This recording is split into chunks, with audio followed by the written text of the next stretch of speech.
Hey guys, what's up? It's Uri from BabaGol and welcome to the very first edition. It's a try, something we are starting to do right now.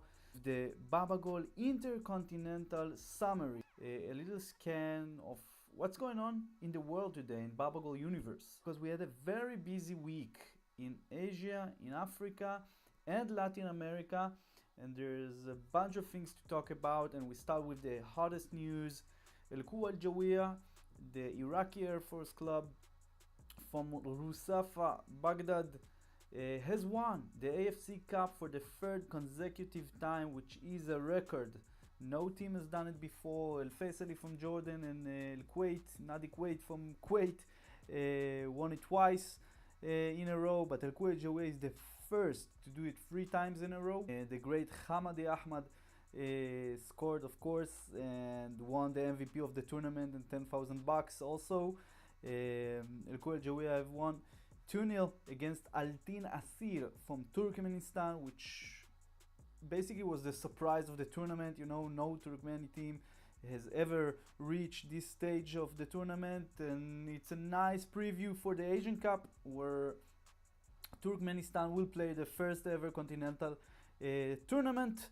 And these are big news because, you know, Al-Quwa Al-Jawiya is slowly becoming a true mega club in West Asia, in the Middle East, with 5 titles in the past 4 years. We are talking about an Iraqi Cup, AFC Cup and Iraqi Championship, and again twice more of AFC Cup triumphs, which makes them really, for me, a new power in the region. Many of our followers on Twitter said that, you know, let's cut it off. This club must play in the Asian Champions League, and this is a joke that the winners of the AFC Cup won't automatically qualify for the Asian Champions League. So let's hope we'll see this club in the highest level of the continent. For me, I think they belong this level. It's true they are not strong like they used to be last season. They lost Khumam Tariq to Esteghlal Tehran, but really a massive side, and basically in the AFC Cup they don't have any competition, no challenge. So the Asian Champions League is waiting for Al-Quwa Al-Jawiya. Let me see if I forgot something I want to say. Yeah, of course, another important thing about the AFC Cup final was that it was the first continental final to be played in Iraq since 1989. Alright, it's almost 30 years, it's 29 years. It's pretty impressive, and for me to see the fans in Basra, it's something very, very exciting, very emotional. So from here to the Basra people, Sahten. And from the AFC Cup, I mentioned a little bit the Asian Champions League, so we'll speak a little bit about the Asian Champions League now. Persepolis from Iran have reached the final for the first time in their history. It's the first time also since the beginning of the 19th. I think 93 was the last time when a Persian team went to the final of the Asian Champions League, and they did it big time against a very strong Al-Sadd team with Xavi Hernandez and Gabi, ex-Barcelona, ex-Atletico Madrid, with Baghdad Bunjah from Algeria, who is practically the best striker in Asia at the moment, with Akram Afif. And really, Al-Sadd is a magnificent side. For me, the side who played the best football in the Asian Champions League this season. But Persepolis, you know, what a club, what a story. You know, the funny thing about Persepolis that was founded in 1968, and from the beginning was this club was the side of Bohemian Tehran. And when the revolution came and the revolutionary forces made all the organization to change their names to more religious terms, Persepolis didn't agree and stand for their right to continue and call their club Persepolis until 87, where they added the name Biruzi to the name and played with Biruzi until 2012, when then the president of the club, which I forgot his name currently, but he decided to drop it after the fans really supported the name Persepolis, the name of the true Persian identity. So now to see this club also winning two championships in a row, and now qualifying for a first ever Asian Champions League final. This is pretty big. It's a pretty big achievement also for Iranian football, that we know Iran is a very important and maybe the best football nation in Asia, but we've seen it so far only in the national team level, which enjoy Carlos Queiroz in the past 7 years. So now also Persepolis with Branko Ivankovic, the great Croatian coach, is reaching the final and will play Kashima Antlers from Japan, a very quality side, very much a strong team. It won't be easy for Persepolis. We know that the Middle Eastern teams usually struggle against the Far East teams from China, Japan, South Korea. It will be a very interesting final. Of course, a double header like always, one game in Japan, one game in Iran, in the Azadi, which was a mesmerizing view to see it full with around 100,000 fans. In the semi-final it will be the same in the final, so we will wait and see, but congrats to both sides. Kashima Antlers made a huge comeback from 3-1 down to 3-3 against Suwon Blue Wings from Korea and made it also to the final. It will be an exciting moment for Asian football that for me this year made a huge progress in club level. I think the tournament this year was much more decisive and in manners of quality of the game and the players. You can really tell that the region has made a big step forward, and let's hope it will continue also to the next season, and let's hope for a great final. And from Asia we'll go to Africa, because also in Africa we had a few very decisive moments in the continental competitions. We'll start with the Champions League, with the CAF Champions League, where we've seen Al-Ahly quite easily qualify for a 12th final of the CAF Champions League, a second in a row. And Al-Ahly, well, you know, is one of the biggest clubs in the world, and they've beat Setif after they won 2-0 first game. They lost 2-1 the second, but it wasn't a competition. Al-Ahly has much more quality than Setif from Algeria. And basically in the final, wait that I won't forget, yes, of course, they will meet Esperance from Tunis, also a very big club, the team with the most championship in Tunisia, but still kind of a no-brainer. Al-Ahly are the clear favorites in this double header. In Africa also you play two games in the final, so I really see Al-Ahly conquers another African title that will be their 9th African Champions League title, which will be of course a great achievement. And if Esperance will make the impossible for them, because they are, if we need to go position and position, there is no competition. Al-Ahly is much better, but Esperance maybe at home, at Rades, the game will be different, the crowd will push it, and we might see some thrilling moments, maybe a much more closer tie than what we think, but we will even see. It should be a great final. And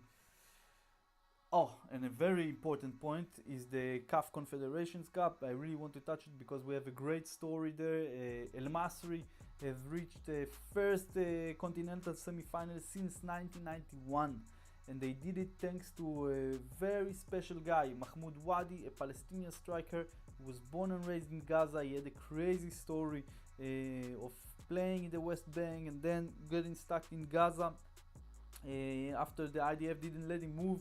Eventually he made the way to Jordan after almost quitting football at all. He made a great season in Jordan. He went to Egypt, to El Masri, and he has a very impressive start for his season there. He joined there in the summer, and so far he was very dominant in the quarterfinals. He couldn't help El Masri in the semis. They made a 0-0 at home with Congolese from the Vita, AS Vita from the Democratic Republic of Congo. But in the second leg, the Al Masri lost 4-0, and the final will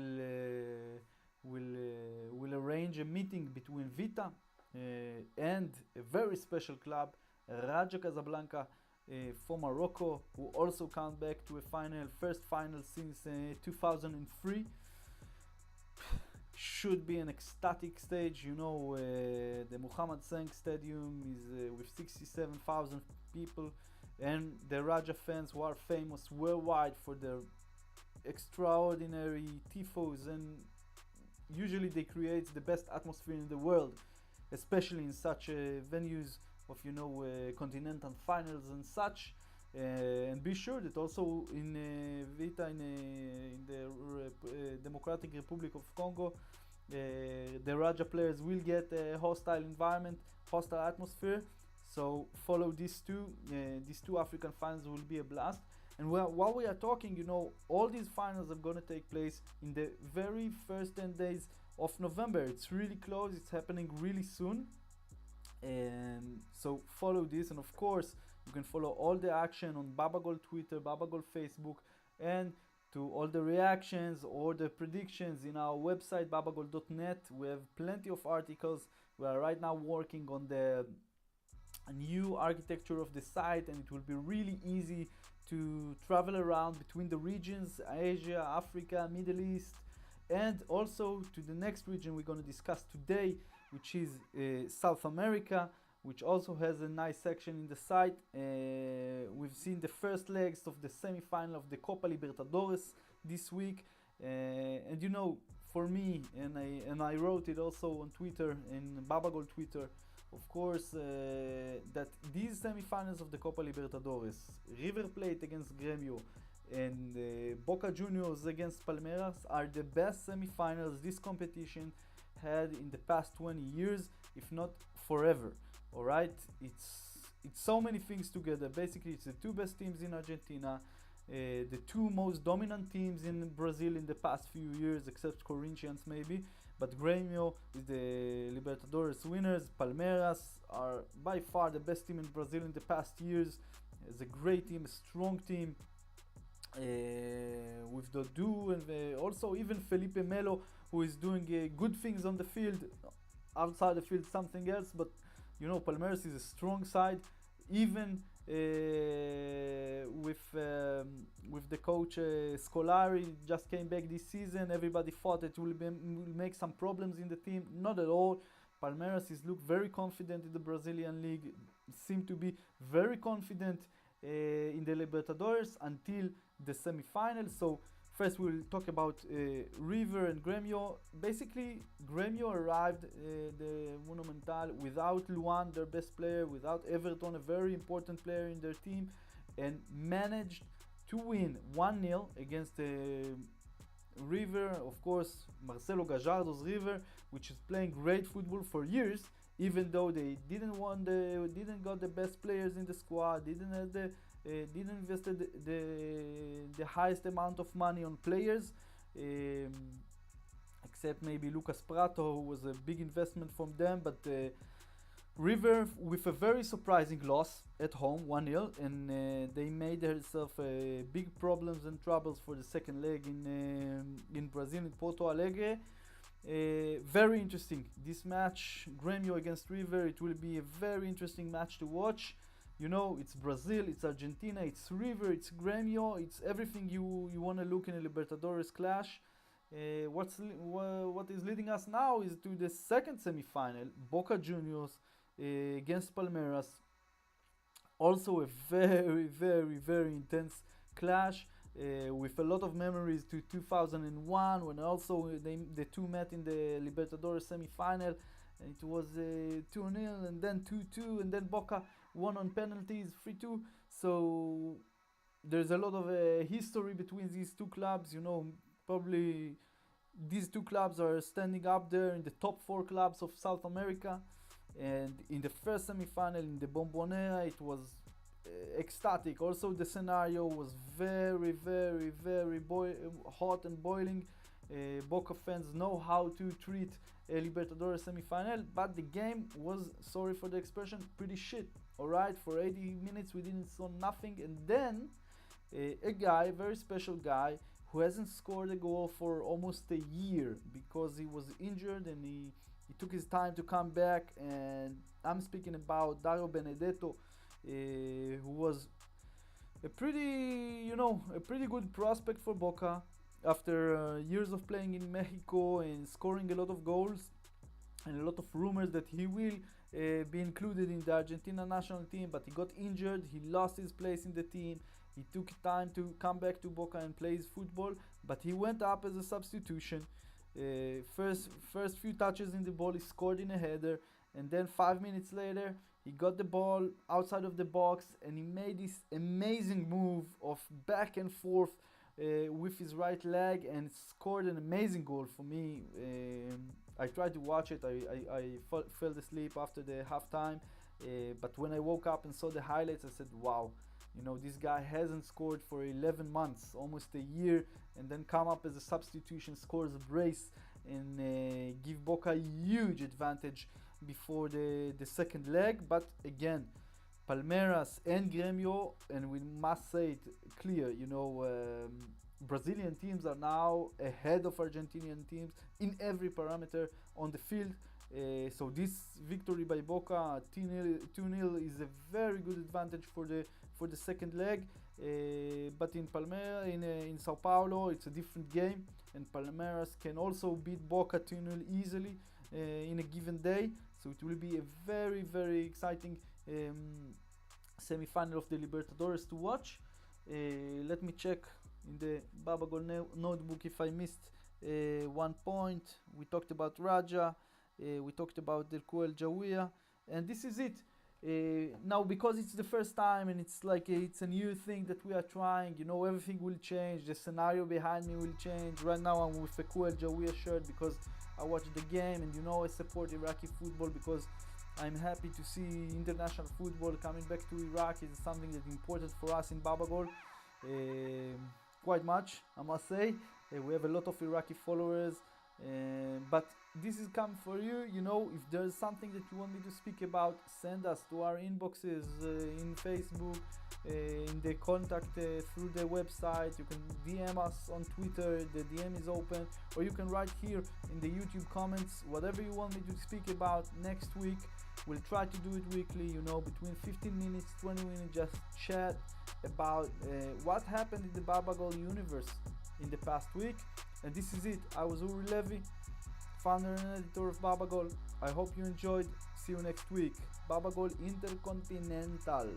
See you soon. Keep it real.